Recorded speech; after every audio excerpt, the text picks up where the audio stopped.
Origin Code Academy. Our job is to get you one. Hey, welcome to Origin Talks. My name is Jeff Winkler, and today we have Kelly McNeill, who is a leadership and development coach with Rise Performance Coaching. Thanks for being here today, Kelly. Thanks for having me, Jeff. So what really led you to leadership and development coaching? Yeah, well, I got my BA in psychology many moons ago, and then I got into sales. I did financial services sales for 6 years, and then I moved on to medical device sales.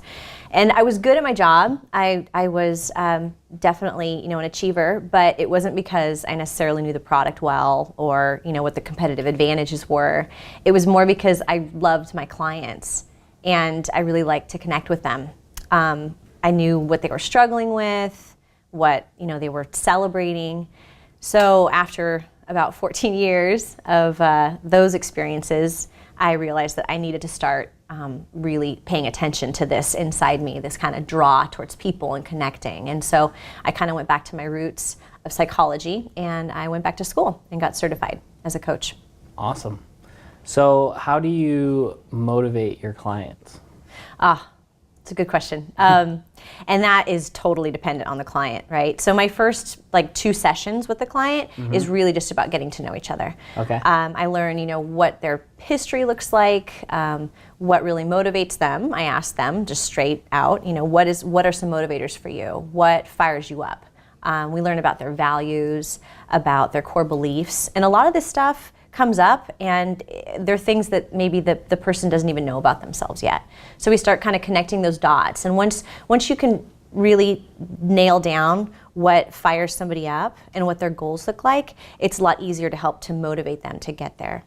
Are a lot of your clients have more career type goals? What stage in their career are they in usually when they get to you? Are they in between jobs? Are they actually at their job but they want to get better? Or is it kind of a mixture of? Yeah, well, it's kind of a mixture. It's a mixed bag. Often, I get one of 2 clients. I get one that's in a big type of transition, either within a specific company or they're between jobs, or they want to be between jobs. Right. Or I get somebody who's just really stuck in life. They're not fired up. They know that they want something more, but they're not exactly sure what it is.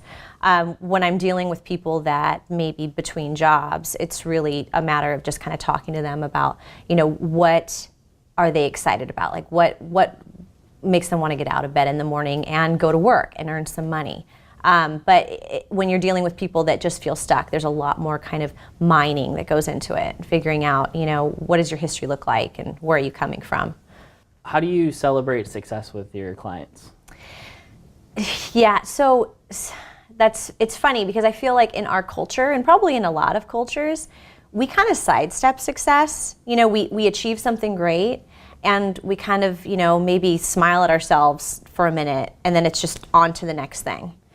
So I really focus my clients in on that because it's important. It's important to take a beat and to think, I did a lot of work to get to this. I did a lot of work, and it took a lot of energy and time to achieve this thing. So let's stop and celebrate that. And what do you feel like the key difference between therapy and coaching is? So in therapy, there's a real strict hierarchy.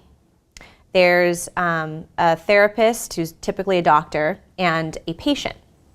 And the therapist is the professional. They are the specialist, right? Yep. The patient often needs a diagnosis.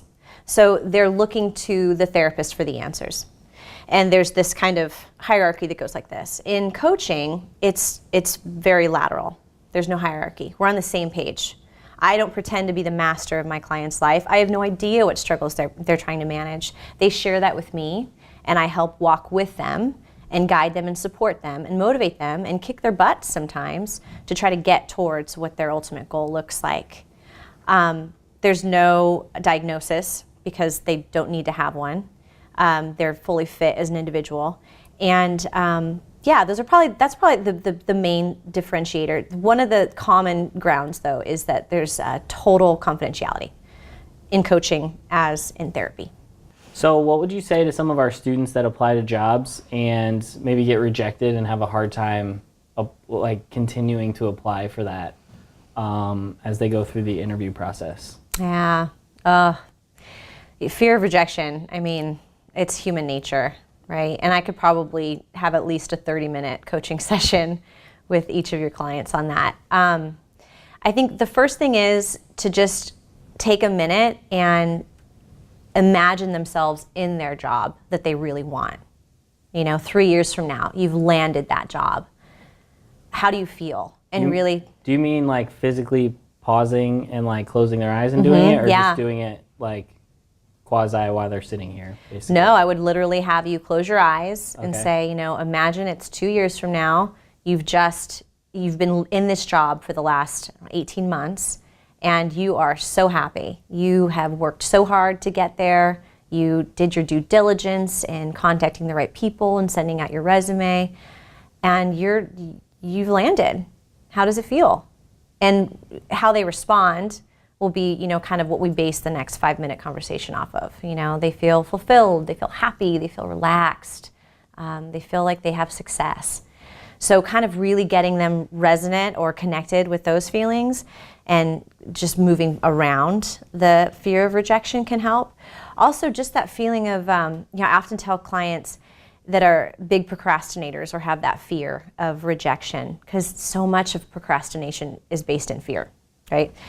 Do the thing that you want to do least first, even if it's just your short to-do list for the day. I was just talking to somebody, they said, I hate doing laundry, I hate it for whatever reason. There's probably not fear there, but it's that thing that they hate to do most. So it gets really weighted in their mind and in their energy. I don't want to do this. So it just sits on them all day until it gets done. So if you get that finished, if you get that checked off your to-do list right out the gate, you just feel so much better about yourself, because for whatever reason, that particular thing is very weighted for you as an individual. Kind of going back again, what really motivated you to get into this life coaching and helping people with their careers? Honestly, I got really shaken up about 6 years ago. I went in for an outpatient procedure. It was just a real basic surgery. It was supposed to be in and out, the same day. And I remember signing off on liability waivers. There's a 1% chance there could be complications. Fine. What's the risk in that? No big deal. So went in for the procedure, woke up, everything seemed fine, but they couldn't stabilize me. For whatever reason, my blood pressure was just all over the board. So after about 6 hours of this, of me not being able to sit up without being sick, someone finally checked my hemoglobin levels, and I had already lost a tremendous amount of blood. It turned out that I'd lost almost half the blood in my body. And it was an internal bleed. Wow. They didn't see it, so no one had any red flags going off. So I'm thrown in an ambulance. I'm rushed to Palmerado Hospital for emergency surgery to find and stop the bleed. And I just remember, laying on that gurney in the ambulance and having this just tremendous pressure on my chest, like an elephant was sitting on my chest. And it was so constricting. My whole upper torso was just tight. And I was acutely aware of the EMT next to me, readying the crash cart in case I went into cardiac arrest. So I suddenly was, I knew that my heart was just trying to pump this small amount of blood through my body, and that's why everything was so tight, and I was just terrified. So I did, I think, what a lot of people do at that point when they think they're going to die. I start to pray, right, and bargain with God. Like I won't drink wine anymore. I won't curse anymore. I'll go back to church. I'll be a better person. And then I had the courage in that moment to ask my doctor, because he was sitting next to me in the ambulance, am I going to die, doc? And he was holding my hand, and he just looked out the window. And I didn't need to know anymore. He said, we're almost there, Kelly. So I knew that it was real dire straits. So we got to the hospital. They found the bleed and cauterized it, and I made a full recovery. I'm here today.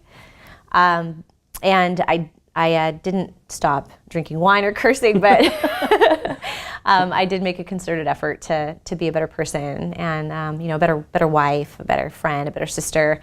And I took a long look at my life and realized that I was playing it safe. I wasn't taking any risks, and I wasn't doing what I really enjoyed. So nothing happened overnight, but over the next few years, I repositioned myself professionally. I left a high-profile, lucrative job and I went back to school, and I got my coaching certification. And yeah, now I have my own business. I am excited every day to wake up and talk to my clients and see them grow and change and watch my business grow. Hey, thanks for joining us today on Origin Talks. And again, I just want to thank Kelly for coming in and kind of sharing about the leadership and development coaching world. It was a really great time. Thanks a lot for having me. Thanks.